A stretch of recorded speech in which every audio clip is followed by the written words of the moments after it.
Inilah Injil suci menurut Lukas.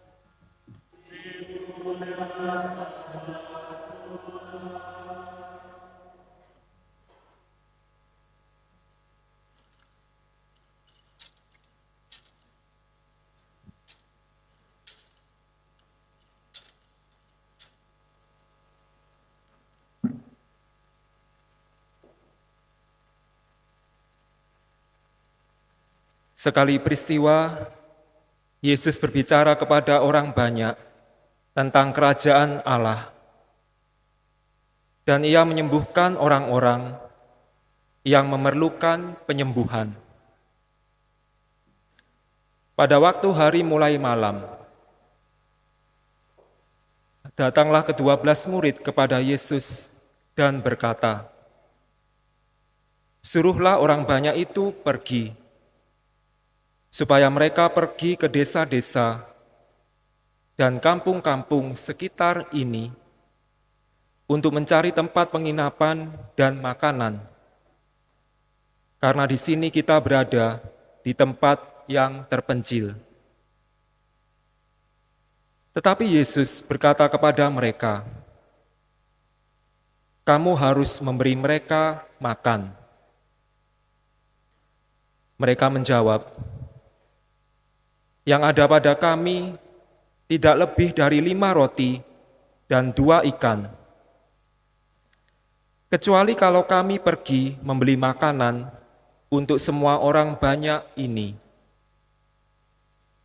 Sebab di situ ada kira-kira 5.000 orang laki-laki."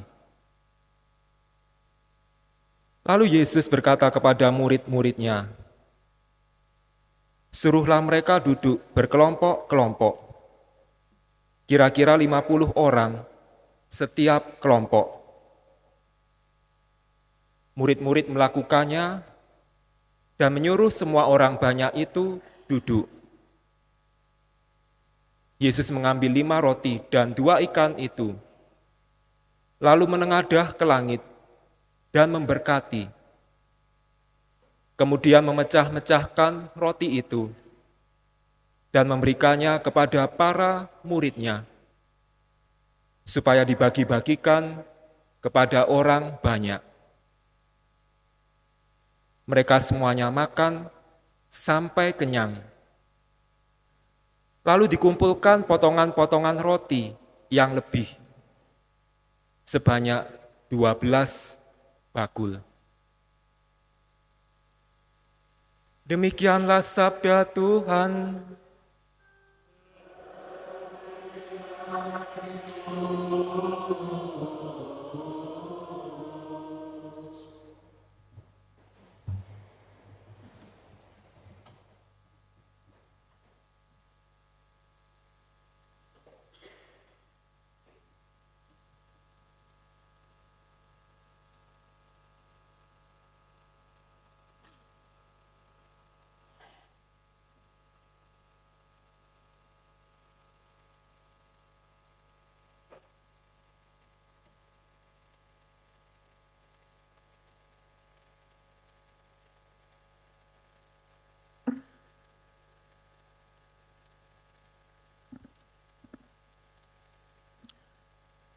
Rekan-rekan imam, biarawan, biarawati, Bapak Ibu, saudara-saudari sekalian, para frater semua yang terkasih dalam Kristus. Tentu banyak yang bertanya-tanya, itu uskup siapa itu? Dan asal dari mana? Apakah betul dia uskup atau hanya uskup jadi-jadian? Karena mau misa di gereja Santo Yakobus Ciputra. Saya berasal dari Pulau Sumba. Tahu tuh Pulau Sumba di mana? Tahu? Apa bedanya dengan Sumbawa atau apakah ada beda antara Sumba dengan Sumbawa? Beda antara Pulau Sumba dengan Sumbawa.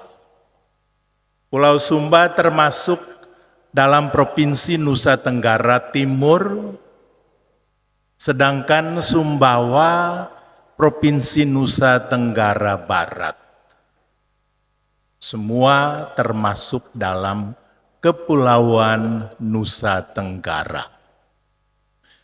Keuskupan saya namanya Keuskupan W.E. Tebula. Keuskupan W.E. Tebula. Dan saya menguasai seluruh Pulau Sumba. Karena di Pulau Sumba hanya ada satu keuskupan. Beda dengan di Pulau Flores, itu ada 5 sekarang keuskupan. Banyak. Bapak, Ibu, saudara-saudari sekalian yang terkasih, dari Sumba saya punya satu cerita. Ketika saya sebagai seorang pastor muda,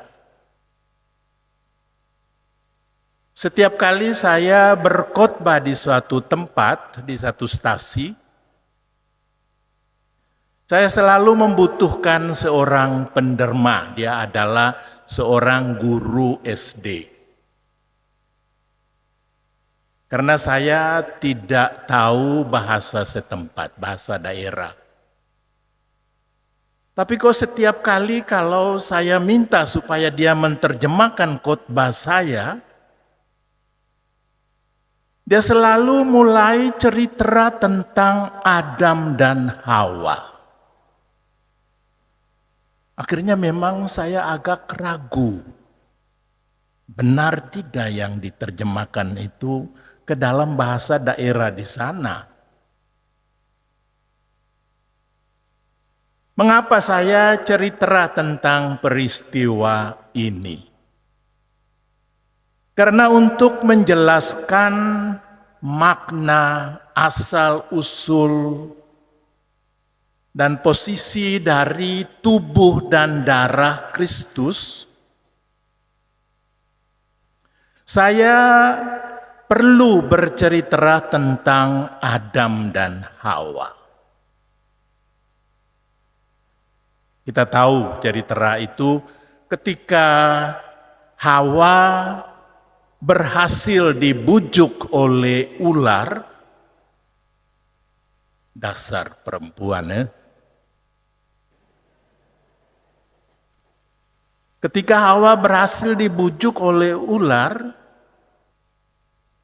dan dia memberikan itu kepada Adam. Dasar laki-laki juga. Karena Adam terima walaupun dia tahu bahwa buah itu adalah buah yang terlarang. Tapi kalau diberi oleh perempuan ya pasti mau saja. Lalu kemudian datanglah Sang Pencipta kepada keduanya dan mereka malu-malu karena mereka telanjang. Lalu Tuhan Allah tanya kepada mereka, dari mana kamu tahu bahwa kamu telanjang? Itu berarti bahwa kamu sudah makan buah terlarang. Lalu Adam dengan malu-malu berkata kepada Tuhan, itu perempuan yang kau berikan kepada saya itu, dia memberikan saya juga buah yang terlarang. Lalu Tuhan mengutuk ular. Hawa tidak dikutuk, tapi ular yang dikutuk dengan perkataan bahwa saya akan menjadikan permusuhan antara keturunanmu dengan keturunan Hawa. Di situ kita mulai melihat bahwa ada pesan istimewa dari Tuhan, karena Hawa akan menginjak kepala ular tersebut untuk menyelamatkan manusia dari dosa-dosa selanjutnya yang membawa kematian kepada manusia. Dan apa hubungannya dengan tubuh dan darah Kristus? Semuanya demi keselamatan manusia sudah sejak awal penciptaan segala sesuatu termasuk penciptaan manusia. Allah sejak awal menjanjikan keselamatan itu dengan mengatakan bahwa kepalamu akan diinjak oleh kepala keturunan Hawa. Dan kita tahu di dalam sejarah keselamatan, Bunda Maria yang dipakai dalam tanda petik, dipakai oleh Tuhan untuk melahirkan putranya yang mau ia utus untuk menebus dosa-dosa kita, dosa-dosa manusia. Dan apa yang dibuat oleh Tuhan Yesus? Selama 3 tahun hidupnya di tengah-tengah bangsa Yahudi, yang pada akhirnya Tuhan Yesus tutup dengan perjamuan terakhir ketika mau berpisah dengan murid-muridnya, secara khusus berpisah dengan ke-12 rasulnya. Tuhan Yesus menciptakan perayaan Ekaristi, perayaan syukur dalam bentuk kenangan akan wafat dan kebangkitan Tuhan kita Yesus Kristus yang merupakan peristiwa penyelamatan Allah bagi kita manusia. Dan kita bersyukur sekali bahwa Tuhan Yesus mewariskan peristiwa ini. Bahwa pada malam perjamuan yang terakhir, Tuhan Yesus menyerahkan dirinya yang nanti akan dia persembahkan di kayu salib. Menyerahkan dirinya dalam rupa roti dan anggur. Ketika dia mengatakan bahwa inilah tubuhku, inilah darahku. Kita dengar itu setiap kali dalam perayaan Ekaristi. Inilah tubuhku dan inilah darahku yang ditumpahkan untuk banyak orang demi pengampunan dosa. Itu suatu peristiwa yang sangat menguntungkan kita orang beriman yang percaya kepada Allah dalam diri Yesus Kristus yang mempersembahkan dirinya di kayu salib untuk menebus dosa-dosa kita. Di situ kita dapat melihat bahwa Putra Allah taat kepada Bapa di surga, Bapa yang melaksanakan kasih-Nya kepada kita manusia untuk menebus dosa-dosa kita supaya kita boleh kembali kepadanya sebagai putra-putri kekasih-Nya yang berkenan pada Bapa di surga. Itulah peran dari tubuh dan darah Tuhan kita Yesus Kristus yang selalu kita rayakan di dalam perayaan Ekaristi sebagai kenangan akan pemberian diri Tuhan Yesus hingga wafat di kayu salib untuk menebus dosa-dosa kita. Dan tadi kita dengar di dalam bacaan surat Rasul Paulus kepada umat di Korintus.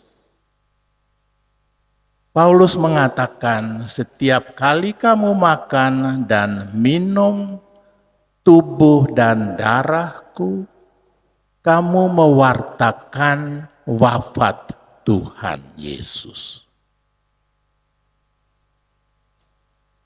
Itu jelas sekali bahwa Tuhan Yesus yang memberikan diri dalam rupa roti dan anggur, ketika kita menyantap tubuh dan darah Kristus, kita sebetulnya sudah diberi tugas untuk mewartakan kematian Tuhan Yesus sebagai karya penyelamatan Allah bagi kita manusia. Bapak, Ibu, saudara-saudari sekalian yang terkasih dalam Kristus, itu adalah hadiah istimewa sejak awal gereja sampai pada sekarang dan akan terus sampai kedatangan yang kedua dari Tuhan Yesus dalam serba kemuliaan yang telah dianugerahkan Bapa kepadanya, karena Tuhan Yesus taat pada Bapanya untuk wafat di kayu salib menebus dosa-dosa kita. Apa yang perlu kita buat ialah tentu saja memberikan penghormatan selalu pada tubuh dan darah Kristus. Itu berarti juga penghormatan selalu pada sakramen Maha Kudus yang kita takhtakan selalu di tabernakel. Juga kita semakin memperteguhkan iman kita dengan selalu menyantap tubuh dan darah Kristus ketika kita selalu ikut perayaan Ekaristi. Dan semuanya itu adalah perbuatan kasih Allah bagi kita manusia, sehingga kita pun punya kewajiban ketika kita menyantap tubuh dan darah Kristus sebagai bukti kasih Allah bagi kita, kita diutus untuk mewartakan kasih Allah tersebut di dalam kehidupan kita sehari-hari. Karena dengan memberi kesaksian ini, kita mewartakan wafat Tuhan Yesus, kita mewartakan kasih Allah yang tiada tarahnya dan tiada hentinya di dalam kehidupan kita. Tubuh dan darah Kristus menjadi bekal supaya kita kuat dalam memberi kesaksian tentang iman kepercayaan kita, dalam memberi kesaksian tentang Allah yang dalam kasih-Nya memberikan putranya kepada kita untuk menebus dosa-dosa kita dengan wafat-Nya di kayu salib.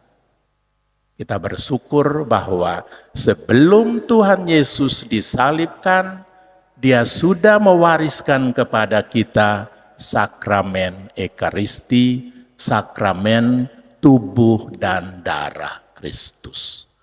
Yang tentu saja harus kita hargai selalu dalam kehidupan iman kita. Harus kita hargai selalu dalam kepercayaan kita kepada Allah yang telah memberikan hadiah istimewa ini bagi kita demi keselamatan kita. Amin.